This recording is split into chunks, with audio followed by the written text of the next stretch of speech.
आया साहब, ये तो फिर ऐसे ही चलता रहेगा। फिर असल तब्दीली कहाँ पर होनी चाहिए? प्राइम मिनिस्टर साहब भी इनएक्टिव हुए थे, मोहसिन नकवी साहब ने भी कहा, खुद उन्होंने कहा कि बड़ी सर्जरी, पहले कहा सर्जरी की ज़रूरत है, और क्या अब इतनी ही सर्जरी काफ़ी है जो हो गई है? वो असल में प्लास्टिक सर्जरी की बात कर रहे थे, वो हो रही है मुसलसल।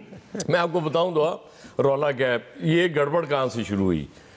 बाबर और रिजवान T20 में ओपन कर रहे थे, इन पे तनकीद शुरू हो गई थी, बहुत स्लो खेलते हैं। अच्छा जी, वो आपको एक स्टार्ट दे रहे थे बड़ा अच्छा, इंडिया के खिलाफ एक मैच जीता उन्होंने, 10 विकेटों से आपको जितवाया, 152 किया, आउट नहीं हुआ दोनों में से।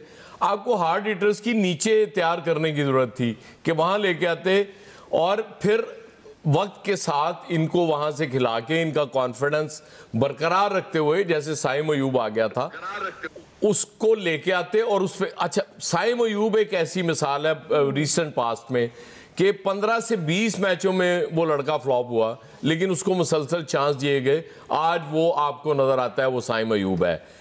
यंगस्टर्स इस तरह से तैयार किए जाते हैं, ये नहीं होता कि जैसे आपने, और मैं ये मेरे कान पक गए हैं सुन सुन के कि जी हम फ्यूचर प्लानिंग कर रहे हैं, अब T20 का वर्ल्ड कप आना है, एशिया कप आना है, उसके लिए हम यंगस्टर्स की टीम तैयार कर रहे हैं। अब होता क्या है कि वो आपने एक सीरीज खिलाई, 2 सीरीज खिलाई, जैसे ही कोई टूर्नामेंट आता है ना, जैसे अभी हुआ है चैंपियंस ट्रॉफी में, और फिर आपको वो वही पुराने प्लेयर्स याद आ जाते हैं कि वहां से वो जी फ़हीम अशरफ को भी उठा के ले आओ, फलां को भी ले आओ, और शादाब मिर्जा साहब कह रहे थे कि वो बाबर की दोस्ती में खेलता रहा, अब शायद सुसर साहब की वजह से आ गया। अब मेरी समझ से बाहर है कि वो ये माजी में भी हुआ, ये पहली दफा नहीं हुआ कि एक प्लेयर बिल्कुल बाहर बैठा हुआ था, उसको वापस ले गया और कप्तान बना दिया। इस दफा अलबत्ता उनकी मेहरबानी है, उन्होंने वाइस कैप्टन बनाया, कप्तान नहीं बनाया, ये भी बहुत करम किया। वरना मैं आपको कहूँ, हमारे यहाँ जो सिस्टम बादशाह चला रहे हैं, वो चेयरमैन PCB हो, वो चीफ सेलेक्टर हो,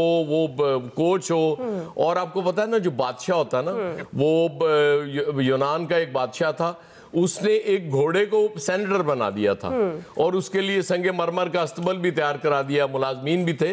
तो बादशाह तो इसी तरह से फैसले करते हैं, इसलिए राया को उस पर एतराज का हक नहीं होता, हमें खामोश हो जाना चाहिए। और मैं तो सोच रहा हूँ आज के बाद नकवी साहब की तारीफें शुरू कर दूं, सही है, क्योंकि तनकीद का तो असर होता है, कोई तनकीद का असर नहीं होता। अभी हम ब्रेक ले लेते हैं जी, ब्रेक से वापस आएंगे, यहीं कंटिन्यू करते हैं, हमारे साथ रहिएगा। वेलकम बैक नाज़रीन, हम बात कर रहे हैं चैंपियंस ट्रॉफी फाइनल राउंड में दाखिल हो गई है, भारत वर्सेस ऑस्ट्रेलिया, इस पर भी बात कर रहे हैं। क्रिकेट एक्सपर्ट्स हमारे साथ मौजूद हैं। आमिर सुहेल साहब, आपकी तरफ आ रही हूँ। अब ये जो हमने परफॉर्मेंस देखी प्लेयर्स की, अभी जब हम स्क्वाड्स की भी बात कर रहे थे कि कोई ऐसी तब्दीली, बड़ी तब्दीली नहीं की गई है, प्लेयर्स अच्छा परफॉर्म नहीं कर पाए, आपके ख्याल में कोई टेक्निक्स का इशू है, मॉडर्न क्रिकेट से अवेयरनेस नहीं है, या कोई ट्रेनिंग कोचेस की तरफ से कोई कमी रह गई है? असल आपके ख्याल में सर्जरी होनी किस शोबे में चाहिए क्रिकेट के अंदर? देखिए, हर चीज़ में सर्जरी की ज़रूरत नहीं होती, कई दफ़ा GP भी काम कर जाता है। अगर आपको सही मेडिकेशन मिले तो सर्जरी के बगैर भी काम हो सकता है। उसके लिए थोड़ी सी जो है डायग्नोसिस जो है इम्पॉर्टेंट है, सही तरह की, और डायग्नोज करने के लिए भी आपके पास काफ़ी गैजेट्स और टूल्स हैं। सो अगर आप ये सारा कुछ कर लें तो फिर काम आसान हो जाता है। बेसिकली अब आपको पता चल गया होगा कि आप जो कंटेम्प्रेरी क्रिकेट है उसमें किस वजह से पीछे हैं। तो अगर हमने सारा कुछ बताना है तो फिर ये लोग क्यों हैं क्रिकेट बोर्ड के साथ? और ये आमिर साहब, एक क्विकली इस पे भी ज़रा ज़िमनी सवाल, ये डोमेस्टिक परफॉर्मेंस के हवाले से बड़ी बात हो रही थी, लेकिन फिर उनको ज़्यादा नाम उसके शामिल नहीं किए गए, तो हम क्यों इग्नोर कर देते हैं? फिर हम जब नए प्लेयर्स लाते हैं, अब न्यूजीलैंड के साथ नए प्लेयर्स का अगर मैच होगा तो फिर हम ये कहेंगे चलें जी प्लेयर्स सीख रहे हैं, इसलिए हम मैच में पीछे रह गए। देखिए, बहुत सिंपल सी है कि मैंने जिस तरह पहले कहा कि नी जो रिएक्शन जो है वो काउंटर प्रोडक्टिव होता है, और मैं समझता हूँ ये पाकिस्तान के सेलेक्टर्स ने सही काम किया है कि हमने जो बांग्लादेश की सीरीज़ देखी, या ICC जो T20 वर्ल्ड कप अमेरिका में हुआ, उसमें आपको शिकस्त हुई, आपने कोचेस को चेंज कर दिया, आपने कप्तान को चेंज कर दिया, आपने और प्लेयर्स को चेंज कर दिया, तो आई थिंक कंसिस्टेंसी नहीं थी। एटलीस्ट इस दफ़ा आपको कंसिस्टेंसी देखने को मिल रही है, और मैं समझता हूँ कि ये ठीक किया है इन्होंने। चंद जो नए प्लेयर्स हैं उनको लेके आए, लेकिन क्वेश्चन मार्क वहीं पे है कि अगर आपने प्लेयरों को फारग ही करना है, उनको निकालना है, तो फिर ये जो आपका क्रिकेट बोर्ड में इतना ज़्यादा ह्यूमन रिसोर्स है, I think you are wasting money. और मैं तो समझता हूँ कि ये कोचेज और ये सारे जो आपने रखे हुए हैं उनकी बजाय अगर आप दिहाड़ी पे ना बंदे रख लेना 500 रुपया दिहाड़ी पे, उनको ड्रेसिंग रूम में बिठा दें और उनसे सिर्फ ये कहलवाया जाए शाबाश, इंशाल्लाह अच्छा करोगे, दैट डू। मिर्जा साहब, फिर दिहाड़ी पे बंदे हायर होने चाहिए, आपको लगता है आमिर सुहेल साहब का मशवरा मानना चाहिए? पहले तो आमिर सुहेल से ये पूछें कि सर्जन कौन है और जीपी कौन है, जनरल फिजिशियन कौन है।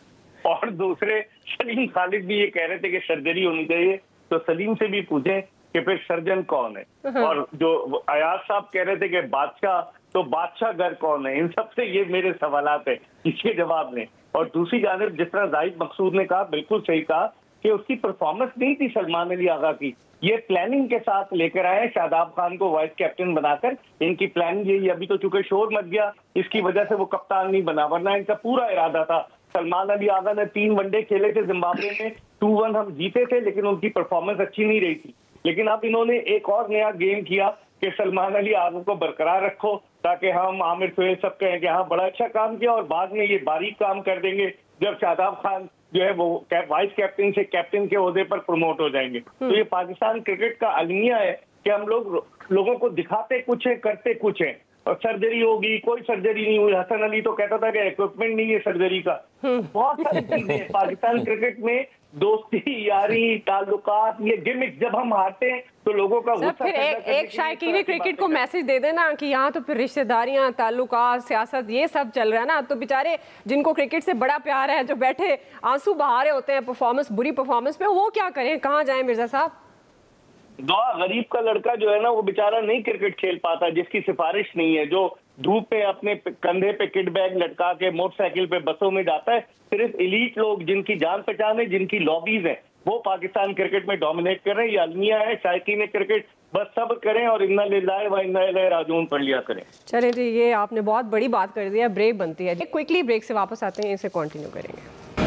जी वेलकम बैक नाज़रीन। सलीम खालिक साहब, आपके ख्याल में डोमेस्टिक परफॉर्मेंस को क्यों तरजीह नहीं दी जाती? साथ ही क्विकली ये मुस्तकिल पॉलिसी का फुकदान पीसीबी में क्यों हमें नज़र आता है?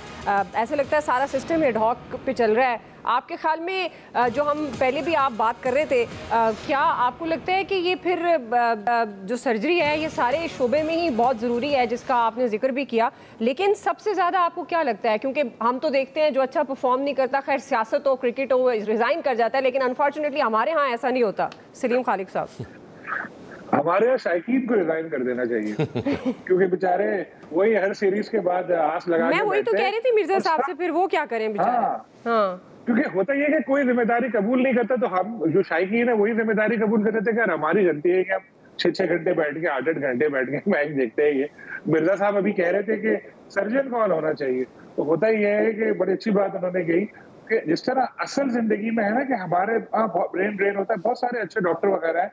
आप चले जाए अमेरिका की कुछ जगह जाके, सारे डॉक्टर पाकिस्तानी मिलेंगे आपको, बहुत सारे बड़े बड़े चले जाते हैं। इसी तरह क्रिकेट में हमारा अच्छा जो कोच है